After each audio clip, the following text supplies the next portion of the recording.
नमस्कार दोस्तों, मैं हूं ओमपाल प्रसाद। GNN न्यूज़ में आपका स्वागत है।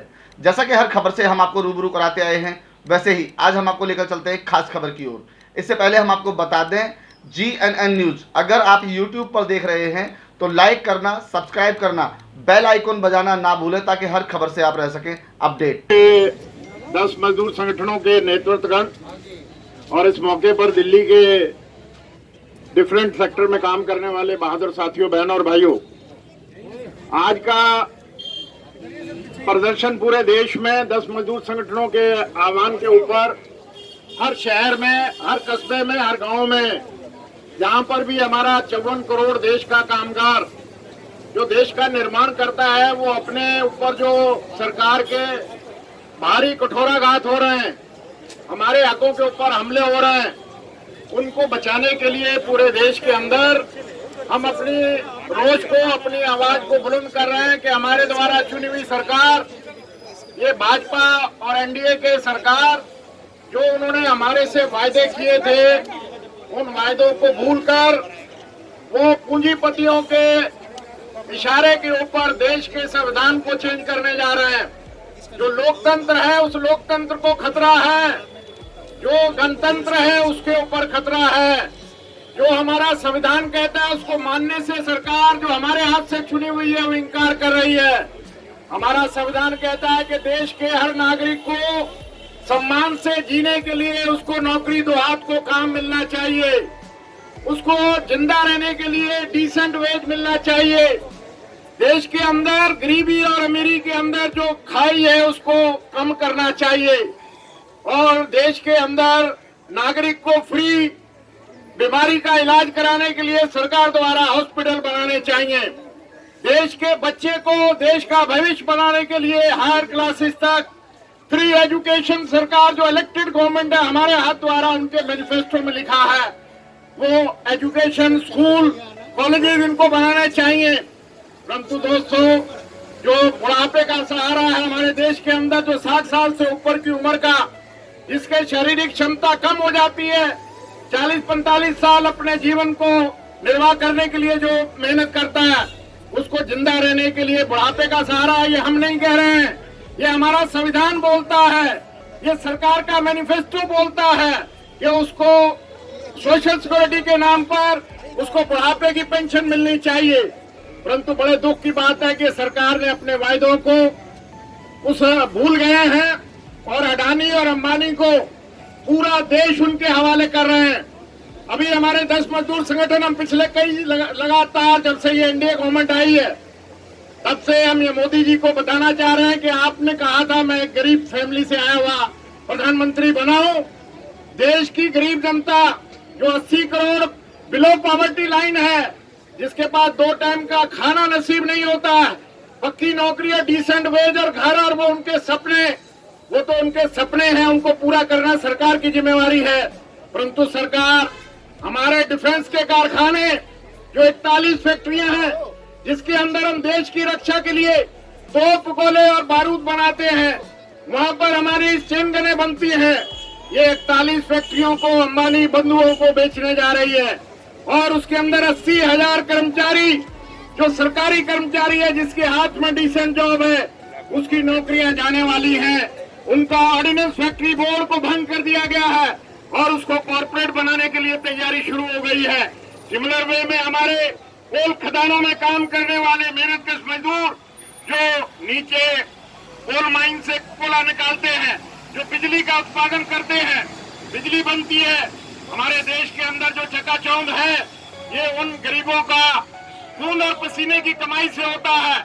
और मोदी जी ने कहा कि हम कोल माइन को भी विदेशी ताकतों के हाथ में बेचने का काम करेंगे और हमारे 50 ब्लॉक कोल के जो है उसको बेचने के लिए मोदी जी खुद बोली लगाने के लिए पहुंचे। परंतु बड़े शर्म की बात है, अभी तक कोई भी पूंजीपति बोली लगाने नहीं आया है, सिर्फ चाइना के अलावा। और अभी जो हालात हैं, चाइना जिस तरीके से हमारे अंदर घुसा हुआ है, हमारे जवानों को, उसने 20 जवानों को शहीद कर दिया है और हमारे शहीदों को क्या मिला है, ये मोदी सरकार से पूछना चाहते हैं। दिल्ली की सरकार, चीफ मिनिस्टर 1 करोड़ देता है सरकारी कर्मचारी को ड्यूटी पे मरने के बाद। ये बीजेपी की सरकार ने क्या दिया उनको? उनके बच्चे, उनकी विधवाएं धक्के खा रही है, उनको कंपनसेशन तक नहीं मिला है। उनकी लाशों के ऊपर सियासत जरूर की है। हमारे देश के नागरिकों को देशभक्ति के नाम से उनको बरगलाया गया है और सरकार ने काबिज होने का काम किया है, परंतु इन्होंने उन कोल माइन के लगे हुए हाथों से नौकरी खोसने की व्यवस्था कर रहे हैं। और हमारे रेलवे के अंदर जो रोजाना 25,000 गाड़ी, हमारा 13 लाख कर्मचारी जो रेलवे चलाता है, जो आम गरीब का सस्ता ट्रांसपोर्ट है, उसको बेचने का इन्होंने काम शुरू कर दिया है। रेलवे बोर्ड को प्राइवेट हाथों में देने का काम आदेश इशू कर दिए हैं, प्राइवेट गाड़ी चलाने के आदेश इशू कर दिए हैं।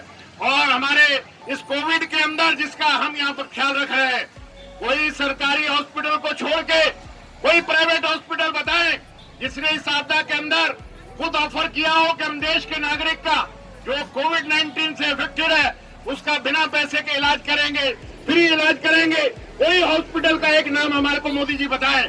और अगर प्राइवेट हॉस्पिटलों को इतनी छूट देंगे देश को लूटने के लिए, 20-20 लाख रुपया इस कोविड-19 के पेशेंट से जिनके पास पैसा है या नहीं है, उनकी जान बचाने के नाम पर प्राइवेट हॉस्पिटलों ने लूट मचा रखी है। और इसी तरीके से कोविड-19 में हमारे 40 करोड़ देश के नागरिक, मेहनत कश मजदूर, जिनके खून और पसीने से देश बना है, उनकी नौकरी चली गई। आज उनके पास एक टाइम का खाना खाने के लिए नहीं है। प्रधानमंत्री जी ने अपील कर दी कि कोई भी फैक्ट्री ओनर, कोई भी मालिक उनको नौकरी से नहीं निकालेगा, उनको अपने रोल पे रखेगा, उनकी तनख्वाह जारी रखेगा, उनको खाना खिलाएगा, उनको रहने की व्यवस्था कराएगा। हम पूछना चाहते हैं देश के प्रधानमंत्री से, आपकी अपील का क्या असर हुआ? एक भी कोई पूंजीपति का नाम गिनाए मोदी सरकार जिसने हमारे मजदूरों को तनख्वाह दी हो। हमारे मार्च के महीने में जिस मजदूर ने काम किया उसको भी वेतन पूंजीपति ने नहीं दिया। और पहले इन्होंने ऑर्डर निकाला होम सेक्रेटरी ने कि सबको ये तनख्वाह देनी होगी, बाद में पूंजीपति सुप्रीम कोर्ट पहुंच गए। हमारे माननीय सुप्रीम कोर्ट ने रात को सुनवाई करी उनकी, और सुनवाई करके कह दिया कि सरकार इसमें क्यों पड़ रही है, मालिक जाने मजदूर जाने। सरकार ने अपना आदेश होम सेक्रेटरी ने वापस ले लिया और किसी भी पूंजीपति ने आज की तारीख तक हमारे 40 करोड़ मजदूरों को उनका कमाया हुआ वेतन भी देने के लिए भी आगे नहीं आए हैं। और हमारे देश के अंदर जिस तरीके से हमारे तमाम प्रॉफिट अर्निंग फैक्ट्री, PSU, भारतीय जो स्टील बनाता है, जो हमारा BHEL बिजली बनाता है, उनको प्राइवेट हाथों में बेचने का काम चल रहा है। हमारे रेलवे के 7 प्रोडक्शन यूनिट, उनको भी ये विदेशी हाथों में सौंपने जा रहे हैं, जो इंजन बनाते हैं, जो कोचेज बनाते हैं, जो हमारे 600 स्टेशन है भारतीय रेलवे के, जो देश की जनता ने अपने खून और पसीने से बनाया है, कर्मचारियों ने डे एंड नाइट उसको चलाकर उसके अंदर अपनी जान लगाई है। उसको कौड़ियों के भाव में 99 ईयर की लीज के ऊपर हमारे देश की संपत्ति विदेशी ताकतों के हाथ में बेचने जा रही है सरकार। ये कैसी सरकार है? इसने फैसला किया है कि पुलिस के 50 काम जो है, 50 activities of the police will be hand over to the private party. हमारे तमाम सिविलियन, डिफेंस सिविलियन पर, फोर्स के साथियों पर, हमारे सिविल कर्मचारी जो है, हमारे अनऑर्गेनाइज सेक्टर के साथी, अभी जो लगा हुआ था, साथियों ने पकड़े हुए हैं हैंडबिल, उसमें लिखा है कि सुप्रीम कोर्ट ने कहा है कि 48,000 झुग्गी दिल्ली से रेलवे ट्रैक के पास से साफ हो जानी चाहिए। हमारा संविधान कहता है, आपका मैनिफेस्टो कहता है कि हर दुआत को काम मिलेगा, हर सिर को छप्पर मिलेगा, हर बीमार को इलाज मिलेगा, हर बच्चे को स्कूल मिलेगा। वो वायदे कहाँ गए आपके? आज कहाँ पर छुपे बैठे हैं आप लोग? तो इसलिए ये पूरे देश में प्रदर्शन चल रहा है। हम 2 हाथ को काम मांग रहे हैं, सरकार के किए हुए वादे पूरे करने के लिए यहाँ पर खड़े हैं। हम चाहते हैं कि मोदी, अडानी और अंबानी को देश को बेचना बंद करे। गुजरात के पूंजीपतियों को आज मुकेश अंबानी दुनिया का 4थे नंबर का अमीर आदमी बन गया। हमारा BSNL, भारतीय संचार निगम, 80,000 कर्मचारियों को मजबूर कर दिया। वो VRS लेके चले गए और उसके खड़े टावरों को जियो वाला मुकेश अंबानी यूज करके प्रॉफिट में चल रहा है। देश के अंदर सारा संचार तंत्र घाटे में है। सिर्फ एक आदमी मोदी जो है वो मुकेश अंबानी को अमीर बनाने में लगा है। उसका भाई जो 45,000 करोड़ रुपए का कर्जई है, उसको राफेल का ठेका दे दिया है। और जैसे हमारा भारत पेट्रोलियम, जहां पर भारत लगा है भारत को बेच रहे हैं। चाहे भारत का सिविल प्रतिरक्षा के साथी है, उसको भी बेचने का काम कर रहे हैं। तो इन सारे देश विरोधी नीतियों के खिलाफ, मजदूर विरोधी नीतियों के खिलाफ, ह्यूमन राइट्स के खिलाफ, ये सरकार के जो नियम है उनके खिलाफ हम यहाँ पर इकट्ठे हुए हैं। और मेरे दूसरे साथी भी बोले हैं कोई लंबा भाषण देने की आवश्यकता नहीं है, परंतु हम ये प्रोटेस्ट है, टोकन प्रोटेस्ट है, और हम कोविड का ध्यान रखते हुए हजारों आदमियों को यहाँ पर ला सकते थे, परंतु हमने ये ऐलान नहीं किया। उसका ध्यान रखते हुए हमने ये टोकन प्रोटेस्ट किया। कल आपने तमाशा देखा होगा राज्यसभा में, जो देश का किसान नौजवान और मजदूर तीनों के ऊपर हमले हो रहे हैं, उनके बिल पास कर दिए गए, उनकी जमीन के ऊपर अडानी, अंबानी और कॉर्पोरेट हाउस का कब्जा हो जाएगा और उनकी मर्जी के मुताबिक फसल बोई जाएगी, उनकी मर्जी के हिसाब से फसल बेची जाएगी। ये कॉर्पोरेट हाउस में खेती के अंदर पहली दफा इस सरकार ने जो है, जी ठीक है आई एम क्लोजिंग। और इसी तरीके से देश और दुनिया से जुड़े रहने के लिए देखते रहिए GNN न्यूज, और अब हमें दीजिए इजाजत। नमस्कार।